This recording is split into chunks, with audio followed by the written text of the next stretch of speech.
Ronaldinho.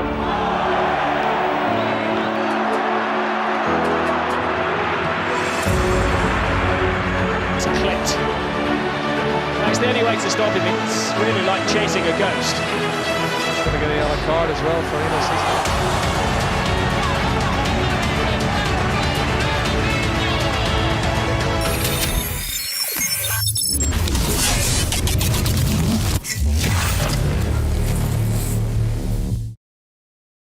Ronaldinho Gaucho atau nama sebenar Ronaldo Jesus Moreira lahir pada 21 Mac 1980.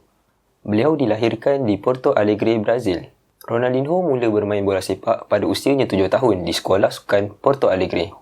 Beliau mula mendapat perhatian media pada usianya 13 tahun selepas pasukannya memenangi perlawanan dengan skor 23-0. Kesemua jaringan tersebut disumbangkan oleh beliau.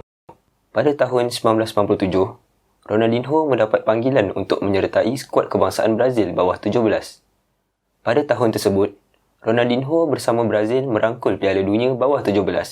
Ronaldinho kemudiannya menerima anugerah pemain terbaik dunia bawah 17 tahun. Tak lama kemudian, Ronaldinho menandatangani kontrak sebagai pemain profesional dan bermain untuk Grêmio. Pada tahun 1998, Ronaldinho membuat penampilan senior pertamanya untuk Grêmio dalam kejohanan Copa Libertadores. Di tahun berikutnya, dia dipanggil untuk menyertai skuad kebangsaan Brazil untuk bertanding dalam Piala Konfederasi di Mexico dan berakhir di tempat kedua selepas tewas menentang Mexico di final. Pada usianya 20 tahun, Ronaldinho meninggalkan Brazil untuk bermain di Eropah. Beliau memilih PSG sebagai pasukan pertamanya di Eropah.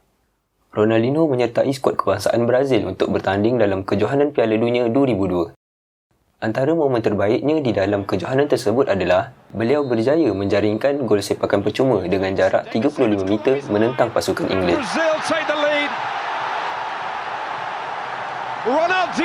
Brazil menjuarai Piala Dunia pada tahun tersebut. Ronaldinho kemudiannya berhijrah ke Spanyol dengan menandatangani kontrak bersama Barcelona pada tahun 2003. Pada musim kedua bersama Barcelona, beliau menerima anugerah pemain terbaik dunia FIFA 2004. Beliau juga menerima anugerah tersebut pada tahun berikutnya.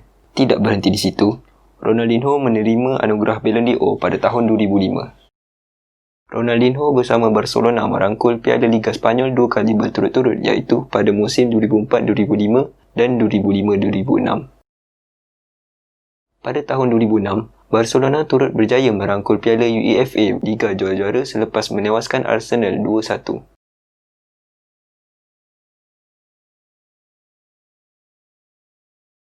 Tahun 2007 dianggap sebagai kemuncak karier Ronaldinho yang bertaraf pemain bintang di dunia. Semasa puncak kariernya, Ronaldinho merupakan pemain terbaik di dunia bagi kebanyakan orang. Kemampuan teknikalnya dalam mengawal bola tidak ada tolak tandingannya. Dia berseronok dengan cara menjaringkan gol, menghancurkan pertahanan musuh dan gaya permainannya yang memukau. Apa yang membuatnya terbaik bukan hanya kerana fakta bahawa dia begitu baik dalam bola sepak, akan tetapi disebabkan dengan cara beliau bermain. Menang atau kalah, Ronaldinho sentiasa mempunyai senyuman di wajahnya. Beliau selalu bermain dari hati. Beliau membuat ramai orang meminati pada sukan dan permainan bola sepak ini dengan hanya melihat caranya bermain. Namun, semuanya berubah ketika Pep Guardiola mengambil alih tugas di Barcelona. Ketika itu, prestasi Ronaldinho agak merosot walaupun jelas dia masih berpotensi untuk kembali menjadi yang terbaik. Sebilangan besar orang berpendapat bahawa prestasi Ronaldinho akan kembali baik dengan kehadiran Pep Guardiola yang merupakan seorang genius dalam pengaturan taktikalnya.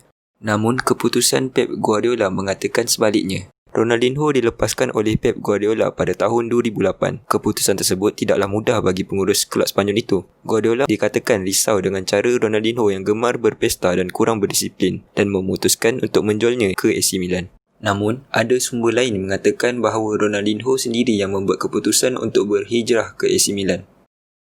Di sana, sekali lagi orang menyangka Ronaldinho akan kembali ke tahap yang terbaik, tetapi semuanya terus menurun.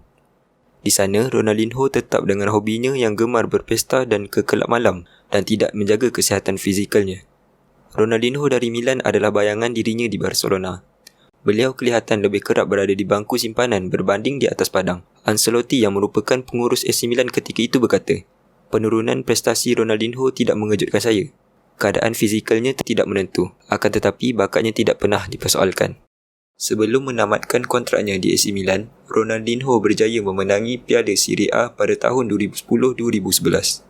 Kembalinya Ronaldinho ke Brazil menandakan titik akhir karier beliau. Beliau pulang ke Brazil untuk bermain untuk pasukan Atlético Mineiro. Dunia sekali lagi dapat melihat sekilas bakatnya ketika dia memimpin kelab itu dan merangkul 3 gelaran dalam 2 tahun. Walaupun nampak lebih berjaya daripada di AC Milan, hakikatnya beliau tetap tidak mendapat kembali sentuhan magisnya yang sama seperti dulu. Kemudian Ronaldinho berpindah ke kelab Mexico, Querétaro untuk setahun dan kembali semula ke Brazil dan bermain untuk pasukan Fluminense. Ronaldinho bermain untuk Fluminense hanya untuk 2 bulan sebelum mencapai persetujuan untuk menamatkan kontraknya bersama kelab tersebut.